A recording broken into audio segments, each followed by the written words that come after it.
We're in the garage right now.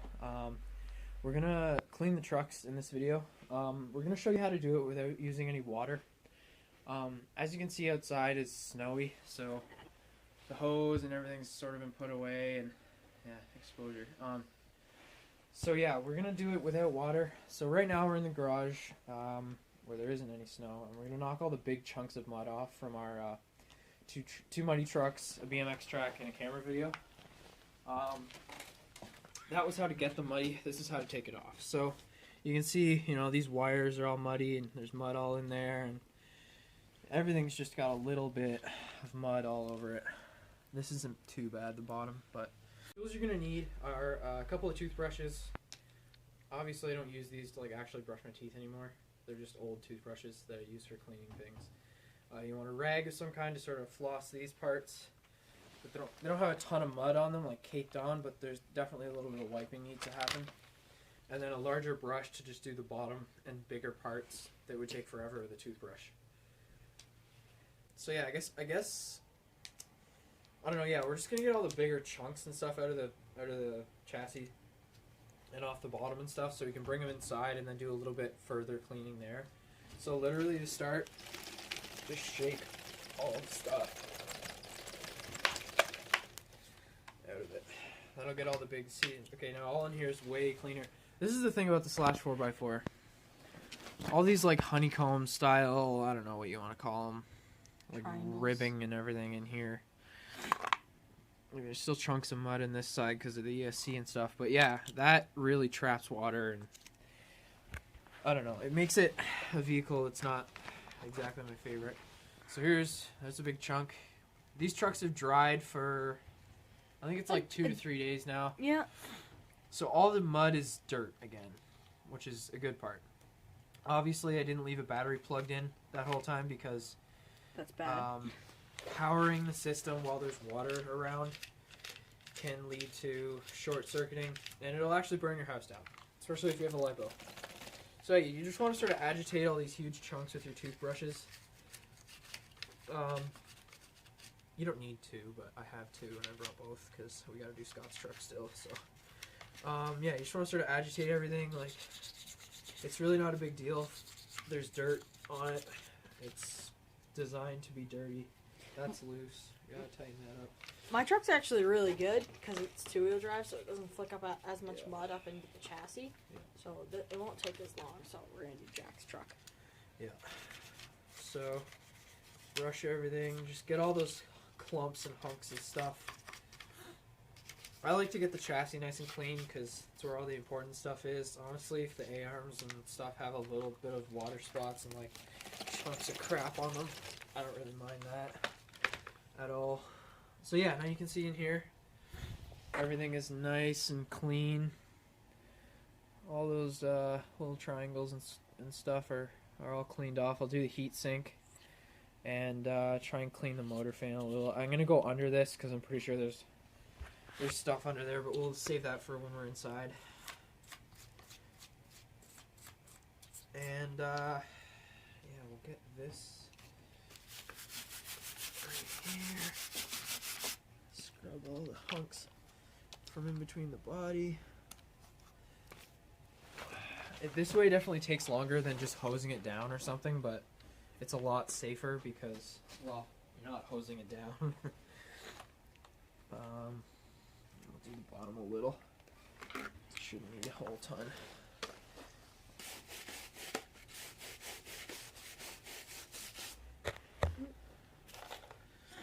Yeah. You know what? It didn't get as dirty as I thought it would.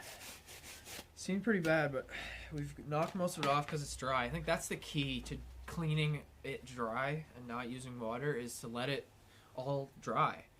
To let all the mud turn back into dirt and just be able to break it all off like it's clay or something. I don't know. But yeah, so we'll probably be we're gonna do Scott's truck off camera because it's nothing compared to mine, so it'd be useless to put in the video. But yeah, we'll clean his truck, and then we'll be back inside to do all the little things, and really I'm gonna show you how to make your ESC and everything look like it just came out of the box. Right. Okay, so we're back inside now. We're gonna keep working on my truck for the video just because it is more muddy. Not because, you know, I want my truck to be on the channel. It's just that's the way that it turned out. If Scott's truck was more muddy than mine, we'd be working on his right now. So yeah, we're gonna do all the fine cleaning and stuff. As you can see, I've got the vacuum going. It's not on, but I have it out. And so yeah, that's pretty much how we're gonna clean things. We're gonna scrub it with the toothbrush, and then vacuum up whatever mess it makes because I want this to be a clean job, not a super dirty, ridiculous job. So I'm gonna get the tire wrench out here, take all the tires off. That really helps to see, you know, and get in there on the A-arms and stuff, and then also clean out the inner wheel on the tires because mud gets in there on these short course tires because they're so much bigger in the back than they are in the front. Look how muddy these things got. Yeah, I landed on its side a few times. It's alright. Okay, so, oh yeah, these ones are. So, you can see they're not too muddy. These ones are the front ones. I find the rears get worse because it slides around a lot more. But yeah, that's the front. So, take those off very carefully. It's not as bad under here as I thought it was going to be honest with you. It's pretty clean. But, I mean, since the inner wheel is pretty clean, I guess that makes sense. So, get this off.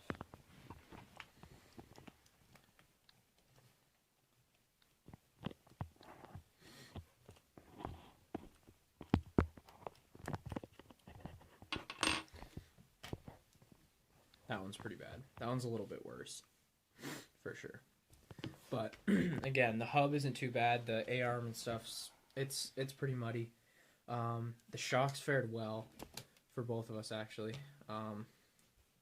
We'll have probably a rebuild video out soon. Scott's shocks are like...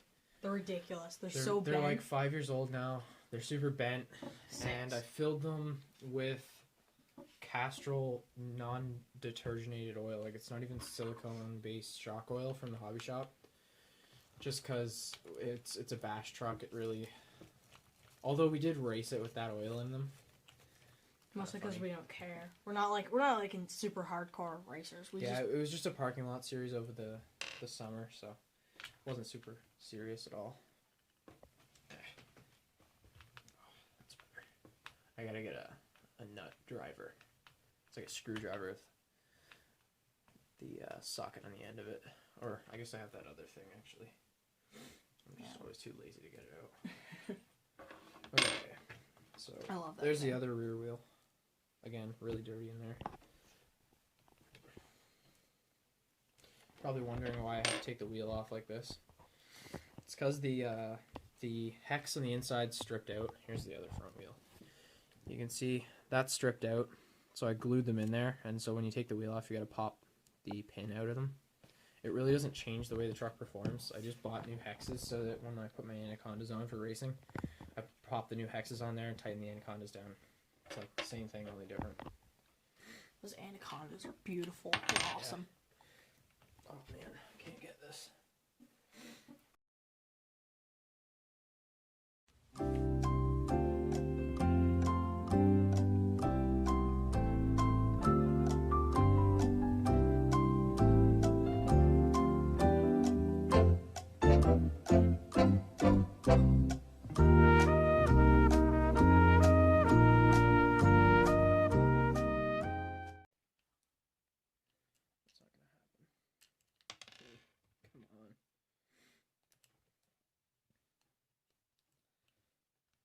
There we go.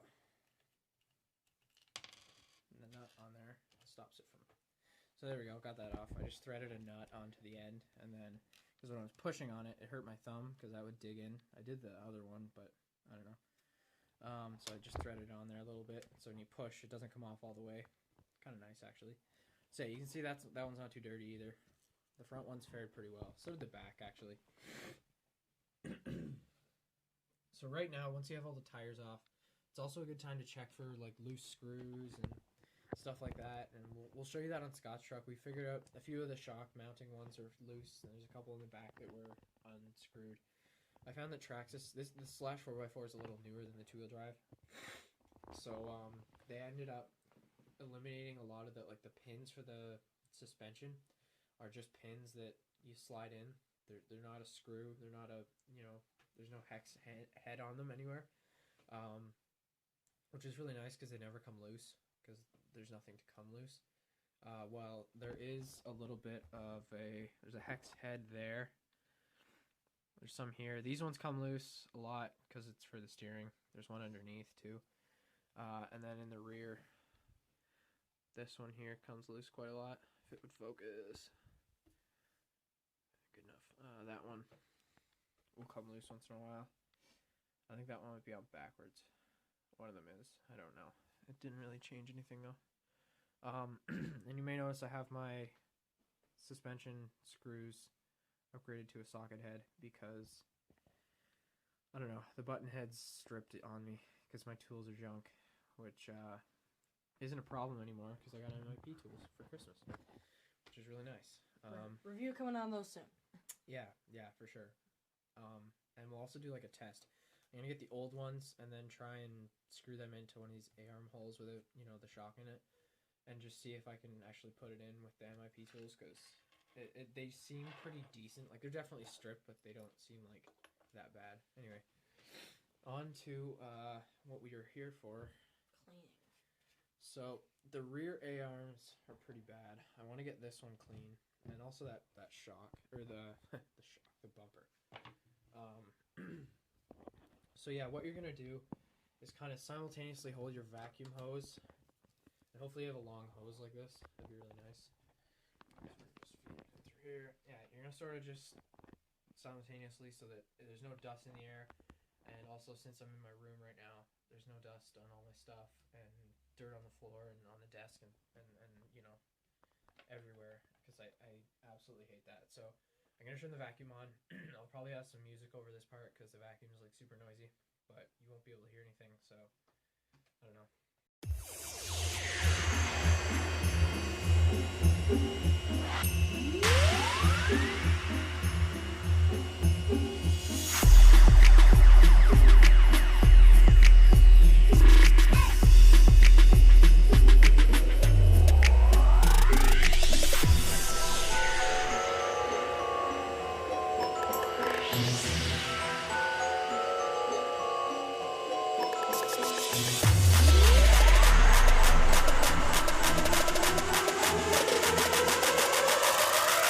Merry Christmas, you filthy animal.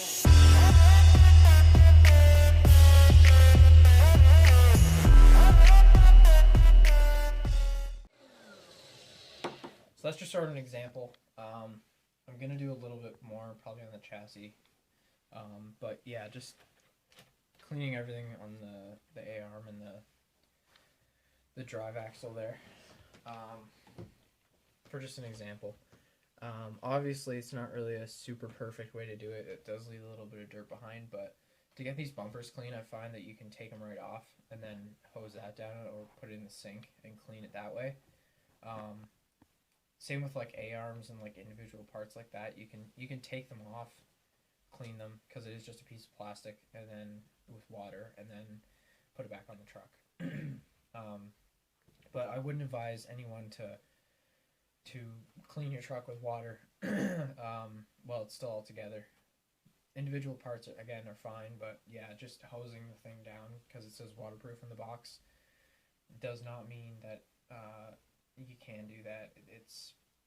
I work at a hobby store, so I get this all the time. People coming in saying, "Oh, it said it was waterproof." Well, it isn't. There's bearings in here. They like to go because they're out in the open like that. You can see mine are pretty decent shape. Like, these roll pretty freely, so they do take care of that kind of thing. I've actually taken them all out and oiled them before, which I don't know, just because I'm a skateboarder, so I don't know, it's in my blood to just sort of oil bearings constantly. It's really important in skateboards, but yeah, so we'll probably have like a fast motion probably montage of cleaning the rest of the truck, and then if you have any questions about anything, just comment. Feel free to do that. But yeah, so thanks guys. Yeah, so we'll start cleaning here, and then I don't know, you may or may not see that being done. Thanks guys.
Merry Christmas, you filthy animal.